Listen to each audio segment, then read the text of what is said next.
The views and opinions expressed on Coffee and Compatibility are those of the podcast host and do not necessarily reflect the official policy or position of ASHI.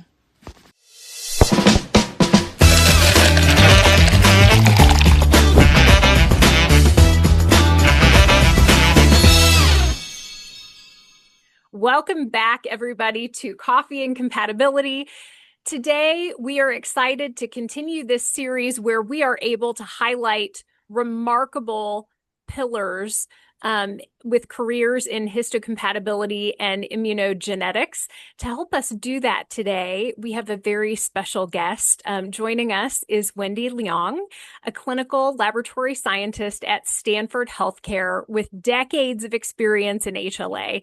Wendy began her career as a student in Dr. Paul Terasaki's tissue typing laboratory at UCLA and has spent her entire professional journey at Stanford witnessing and contributing to the evolution of the field. Her work focuses on molecular testing, particularly chimerism, where she continues to make a lasting impact. And we have invited Wendy with us today, and Wendy has been so kind to join us today to talk about the career and experience of working with the Dr. Rose Payne. So Wendy, thank you so much for being here. I should ask first, may we call you Wendy? Absolutely, Kelly. Oh, wonderful, wonderful. And so I'm really excited. We were talking to Wendy before we started recording today, and Wendy has a shout out that she'd like to make. And I am so excited to hear more about this individual. So Wendy, please, who is your shout out? Oh, yes, I'd like to give a shout out to my friend and longtime colleague. And together we made up the team of Rose Payne's Tissue Typing Laboratory for many years, all the way to her formal retirement. And so Carolyn and I went through everything, we did everything. And our laboratory uh, did so many things. It's incredible when I look back that how much we accomplished, and with such a small staff. I had come from a much larger staff, being in Paul Terasaki's laboratory, and before I started Stanford Medical Technology School. Uh, and then I actually had an opportunity to meet Dr. Rose Payne. But then Carolyn and I, as I said, were the anchors of the tissue typing laboratory. And subsequently, I don't know who coined it, but they called us Rose's Girls. So, there you have it. We were Rose's Girls for all that time. So that's, Amazing. and then Amazing. a How second many person. how many people were it was you and two others that were the Rose Payne Laboratory? Well, it was me and Carolyn, but prior to Carolyn, second person I'd like to acknowledge, she's passed on now, is Millie Tripp, who Uh, was my trainer, teacher, and supervisor when I first started with Rose Payne. Millie, interestingly about Millie, she had, along with Walter and Julia Bodmer, had developed an alternative way from the Terasaki way of performing the microlymphocytotoxicity technique, and that was the fluorochromasia, using fluorescein diacetate dye for the live cells and ethidium bromide for the dead cells. And that technique, the fluorochromasia technique, had been used as the gold standard for our laboratory for years prior to the development of the DNA technology. So uh, when I went to Stanford, I was already prepared to use the Isen formaldehyde method for cytotoxicity. And I came expecting that that's what we would use. And lo and behold, there was something different, an alternative. And actually, it was to me a much easier or better way to perform the CDC. Isn't formaldehyde. I remember when I first started at UCLA, uh, the microlymphocytotoxicity technique with eosin and formaldehyde was all red background, and for weeks after I first started, I was looking at red cells and was dreaming red cells and with a red background. So anyway, that's I digress a bit, but No, this is anyways. good. Actually, what dawns on me is that we should probably give the audience a little background into Dr. Payne before I ask you any question about when you came to know Dr. Payne in the laboratory. So, dear listeners, let me tell you that Rose Payne was born on August 5th, 1909. And passed away on April 18th, 1999. And Rose Payne was absolutely a pioneer in the field of human histocompatibility. She actually studied bacteriology. She had a bachelor's and a master's in bacteriology and a PhD in bacteriology. And she kept at that until the start of World War II. During the war, she worked as a counselor for women in a shipyard in Portland, Oregon. And then when the war ended, she returned to science and joined Stanford University School of Medicine as a research assistant.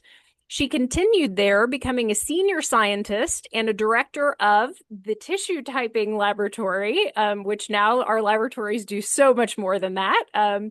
But in 1972, so many years later, she was finally appointed as professor of medicine in hematology, which was only 3 years before she became a professor emeritus.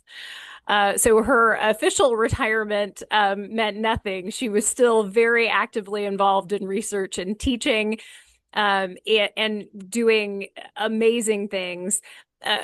Rose Payne was one that really was a foundational discoverer of the HLA system. She decided to study the blood transfusion reactions that had been seen by Dosset in 1954, but in a different context. She saw those sera from transfusion patients as too complex, too many antibodies. So she found that fetal maternal stimulation could give rise to antibodies from multiparous females against white cells. And that could be used to define white cell antigens very similarly to how fetal maternal stimulation for red cells led to the discovery of the Rh system. So these pregnancy antisera were outstanding tissue typing reagents, really used up until the more common use of monoclonal antibodies because they were cleaner. The difference between husband and wife was much less than that between multiple blood donors and a single recipient. So this was absolutely groundbreaking. And two of her antisera, Lukes and Gillespie, later turned out to be the antisera for HLA A2 and A1 that we know them today. And I found an article written by the Bodmers, and Sir Walter Bodmer used to keep a diary. And in February of 1962, there was an entrant in his diary that said, "I went to a seminar by Rose Payne on leukocyte agglutinins. And you know, I thought that was quite an interesting talk that she gave. And that notion was the foundation for a career-long partnership between Dr. Bodmer and Dr. Payne. Rose Payne was so important to our international workshops that Bernard Amos organized at Duke. This article from Dr. Bodmer says that when Rose was at the international workshops, she was, and I quote, a key counselor in all senses of that word, keeping those unruly, warring males in order, an undoubted queen of the pack, which I loved. She was vital to the nomenclature committee, getting the foundational nomenclature for HLA antigens and the growing list of HLA antigens out. She did amazing work and really had to support herself, not garnering that well-deserved faculty position until 3 years before her retirement. So this is the Dr. Payne that we know. She was involved in so much of the foundation of HLA, but so many additional projects as well. She contributed to studies of disease, including psoriasis, Graves' disease, diabetes, others. And of course, we honor her legacy every year at the American Society for Histocompatibility and Immunogenetics by awarding an established scientist with the Rose Payne Award, so that her contributions to our society and our science will never be forgotten. So audience, that is the legacy that we honor today and that we're so grateful to have Wendy here for. So Wendy, you were working with Paul Terasaki, you mentioned.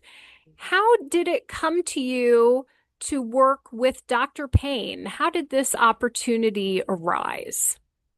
Well, that was when I had gone to Stanford Medical Technology School to receive my 1-year internship, postgraduate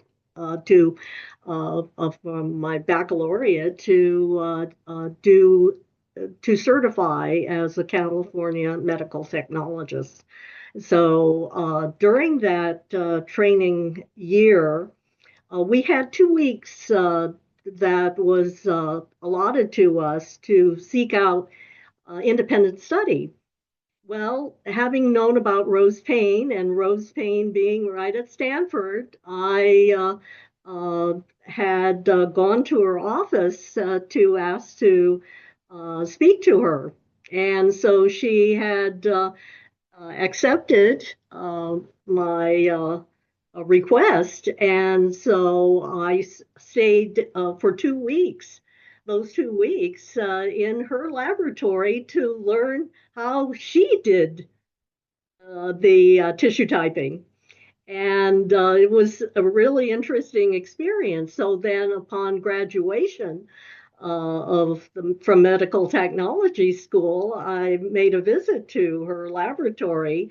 And coincidentally, she said that she was starting her clinical arm as opposed to research arm of her laboratory. And so she hired me on the spot. So I said yes. And so from then on, as they say, the rest is history. So I started right before I got my license for medical technology, and then subsequently got my license and went on with her from then on. And I would say overall, Rose was a good boss, and we had a cordial relationship, and she was truly a formidable woman and really highly acclaimed, and rightfully so. I admired her so much because here is a woman of her generation, or any generation, that I felt had broken the glass ceiling for women in science. And she had, uh, throughout her career, had supported the advancement of women in medicine and science, and she did so at Stanford through the office. And she was also a recipient of the Catherine McCormick uh, Distinguished Lecture Series um, award, and did a lecture in, I believe, 1988. I'm not too clear about the dates, but it's in her in Rose's CV. But she was a woman who truly was deserving of respect. And as she had even said, that she finally was able to run with the big boys, and run she did. So I think that was something that I garnered from her. But that's how I started. Now, Wendy, Kelly mentioned that she was not named a professor at Stanford until many years after she had begun working there. Uh, uh, and as I understand it, that came about because she went in and had to kind of fight for that. Is that right? What can you tell us about that? Well, much of that in the background, she didn't uh, discuss all of these things with the staff, but I could tell that I think it was part of the glass ceiling that it took so long to get tenure. And then soon after that, the funding started drying up. And when she had become emeritus status, we were absorbed to the transfusion services, which uh, I don't recall whether Carl Grumet was the medical director at that time of the transfusion services. But when we were transitioned to the umbrella of the transfusion services, our laboratory was able to stay autonomous.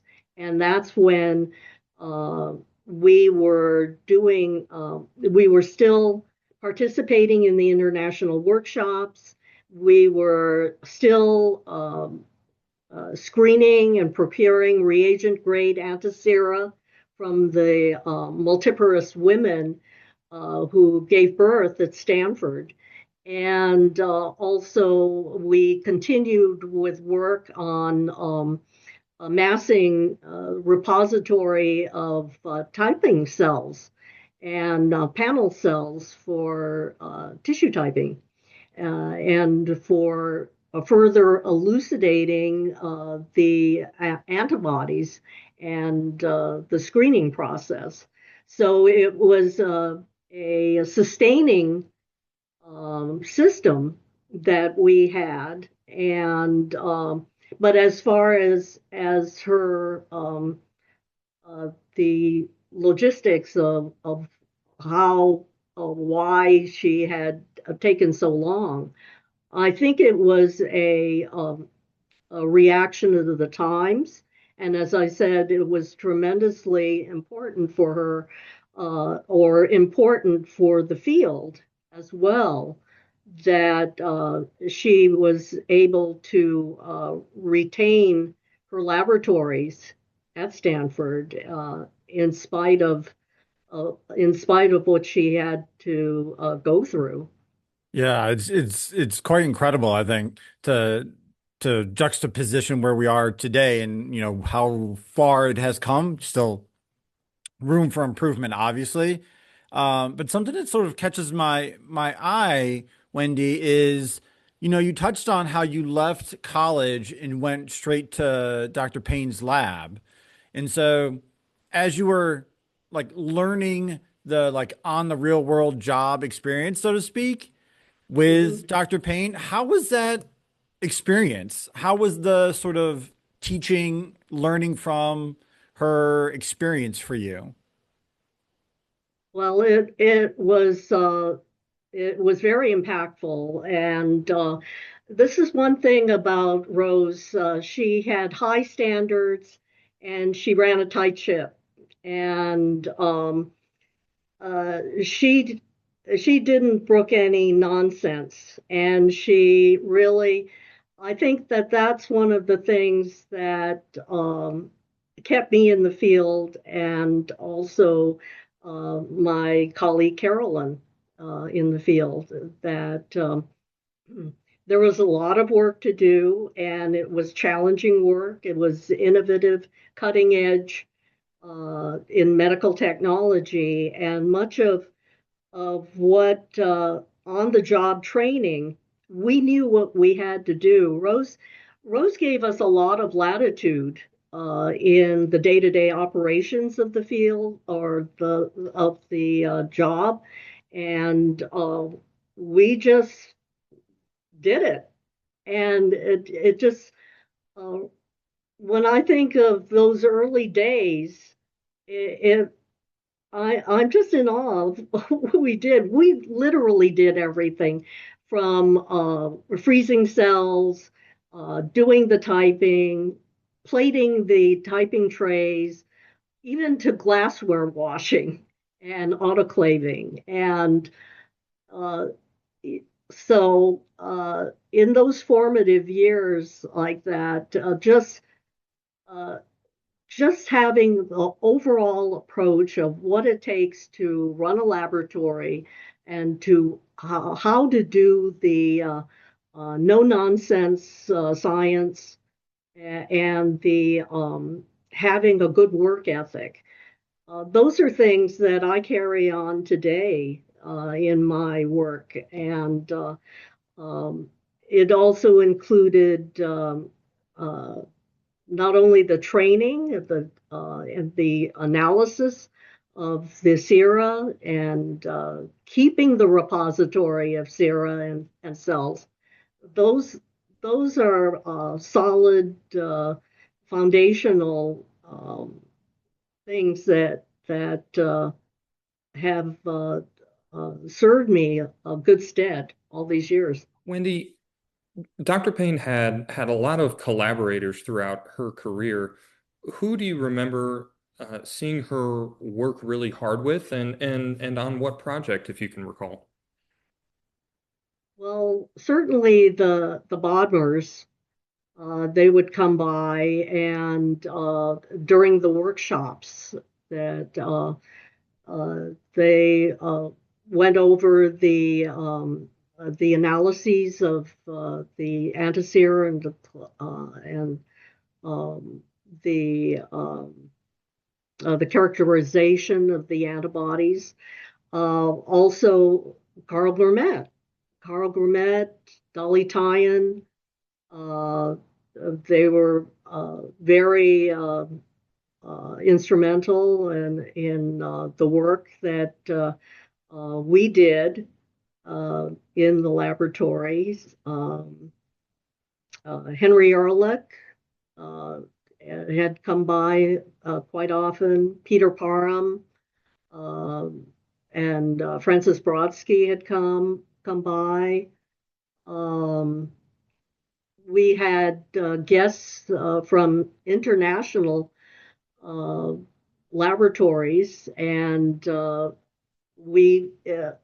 was really interesting because as far as collaboration was concerned, many people from around the world who were starting laboratories in histocompatibility came to our lab to learn. And we had one researcher from Ireland, from Northern Ireland, come. We had a guest from transfusion and transplantation in Athens, Greece. We had a visiting scientist, doctor from Beijing, China, who spent 2 years in our laboratory to learn the technique and the technology of histocompatibility with the goal of investigating hepatitis B in the Chinese population, which is was a big healthcare concern and in China.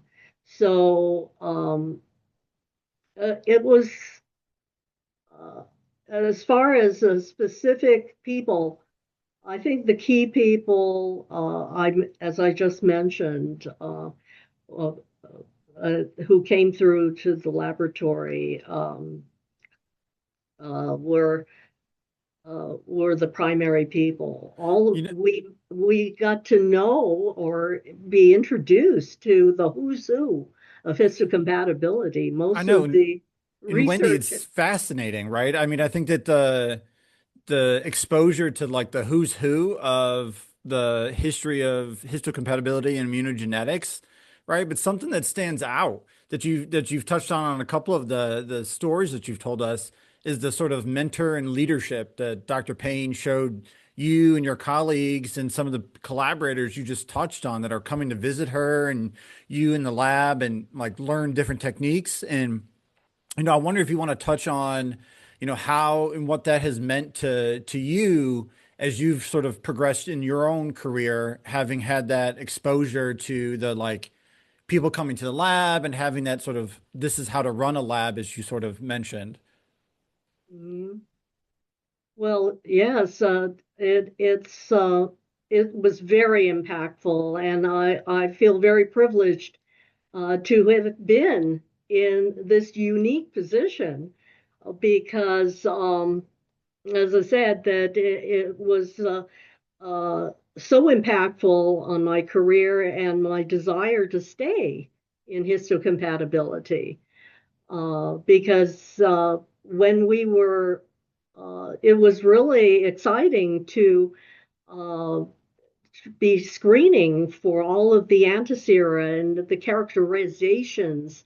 We participated in discovering or elucidating the B5 complex, B14. We did the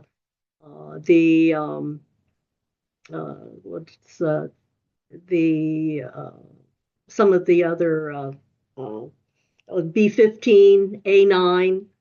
Those are some of the sera specificities that we elucidated in, and so I think having a strong background and being in this unique environment was kept the field interesting to me, and I just it was one of the things that Rose kept telling us to do was keep learning and to have be precise and to have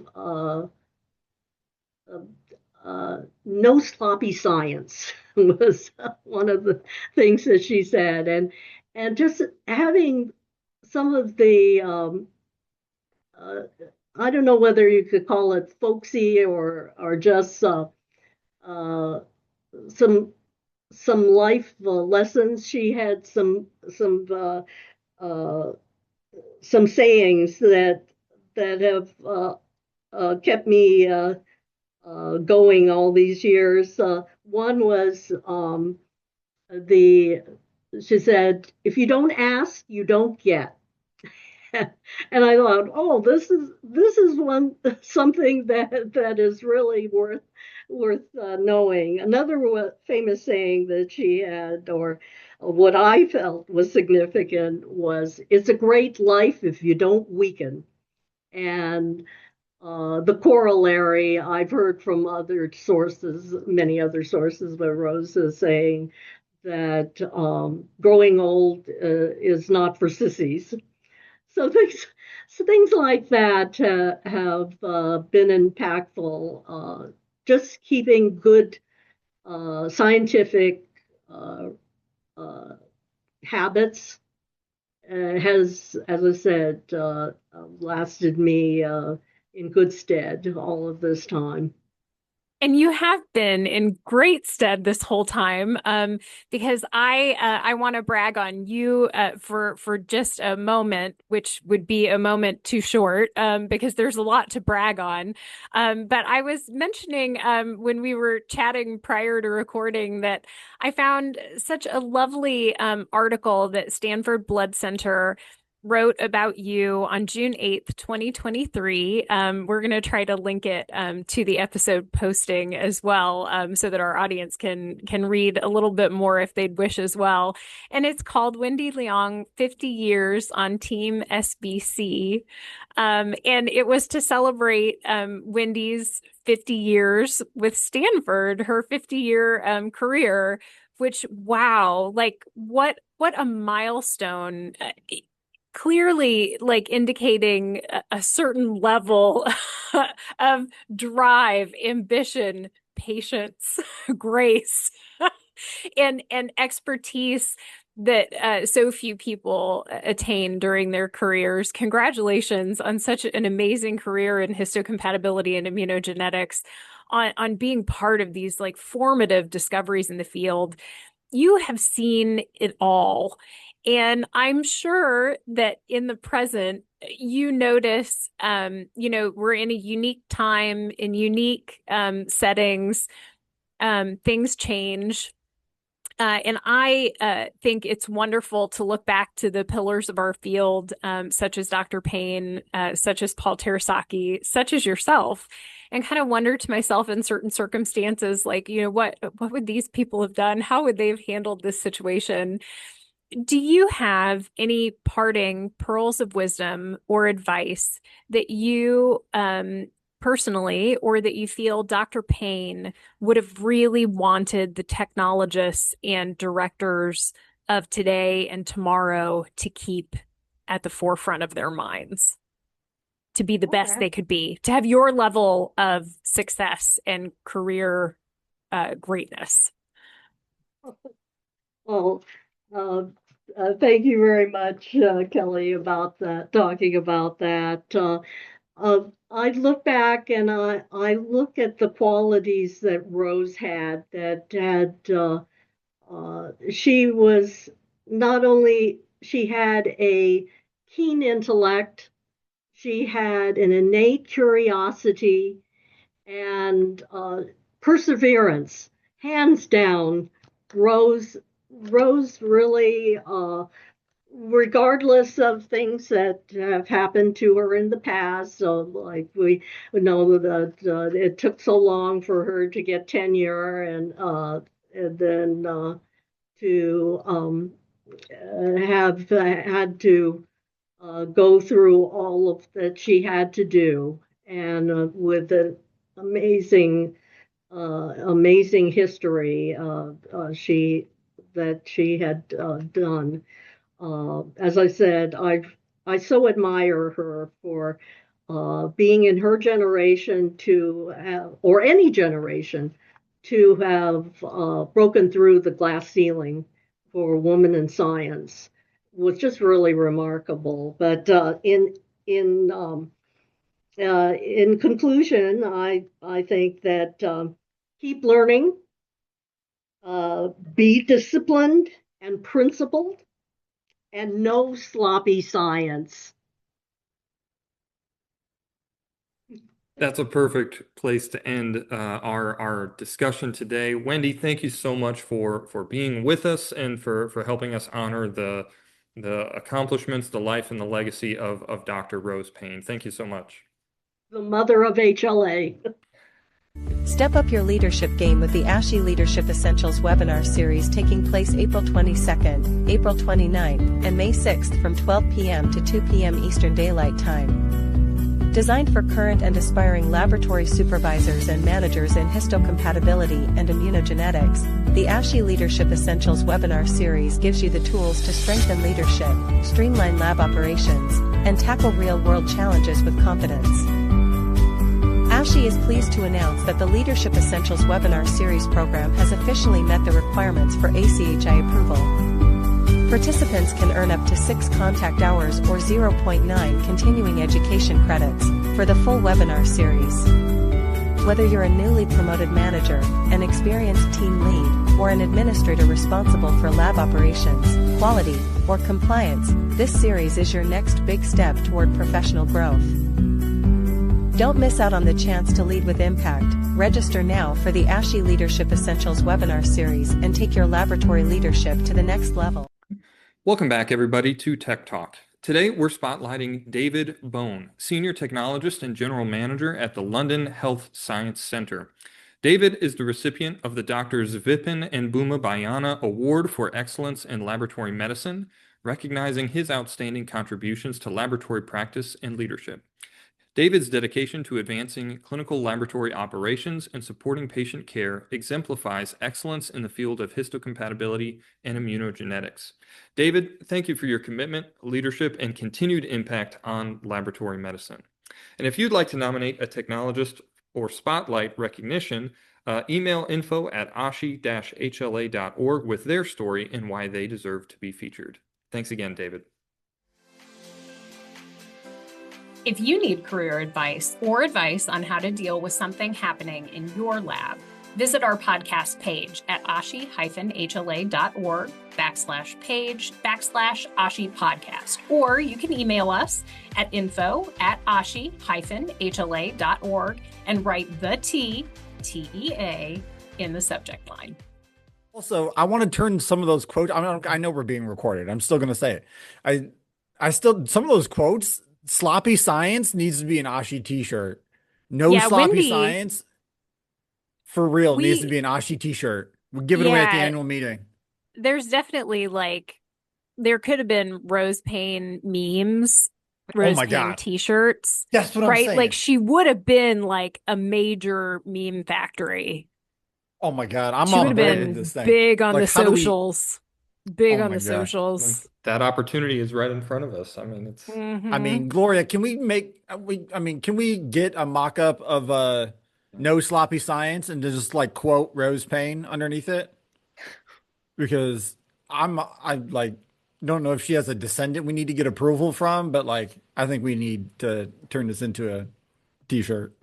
I can't wait. I'm going to be watching Kelly's LinkedIn profile for the next couple of weeks, waiting for Rose Payne content, quote memes.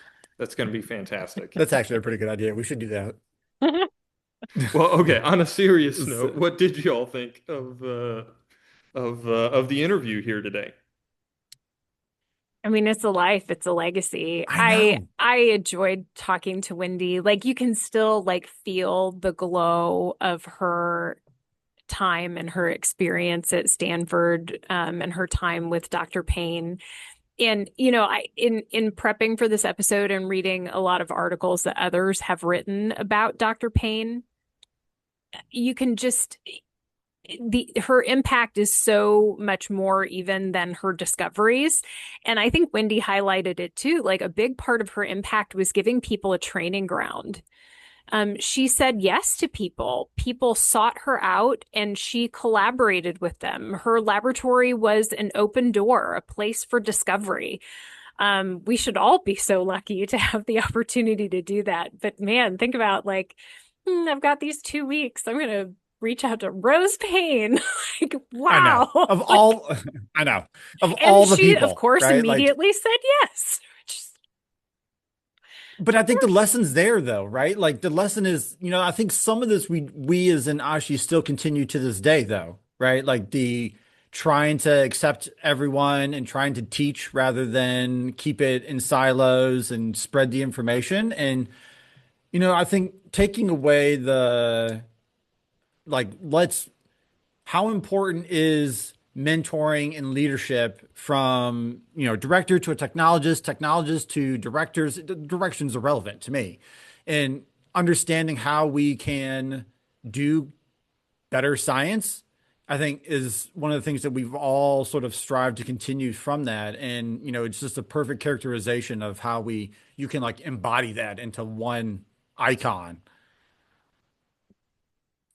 Yeah, and Wendy talked a lot about her having very high standards, and that was really appealing to Wendy. That Wendy really wanted that. That inspired Wendy to stay for a long time, and that speaks really well of both of them, and is also, I think, a challenge to all of us. You know, we've had fun with the no sloppy science quote, but it's true, and I think Oh, it's that's a why it's great awesome, challenge for because all it's of us. 100% true. Yeah. I think, what an exciting time to be a part of this growing field, and the fact that other people were discovering things and people were building upon those things. There was kind of a lot of co-discovery going on in this moment, but from different angles. And that didn't stop people. It kind of brought everybody together. And if people hadn't been, co-evolving these investigations with transfusion medicine and multiparous sera, would we be in the same place? Would the science have evolved the same way? Probably not. So I think this is a good example of people persevering and continuing to move forward despite the fact that you have somebody else that's doing something similar. Those two people kind of traveling along their trajectory, or it wasn't just two, but the multiple people traveling along that trajectory at the same time, but looking from slightly different angles, was really, really key. And it didn't stop them. And not only did it not stop them, it kind of forced everybody into this collaborative, and that collaborative grew, and we are the product of that collaborative. So it's just really cool to see all of these people cooperating together to found this amazing and just increasingly complex area of science. I really wonder what Dr. Payne would think of the field today, if she were here. Well, it was amazing hearing about one of the pioneers and leaders in our field.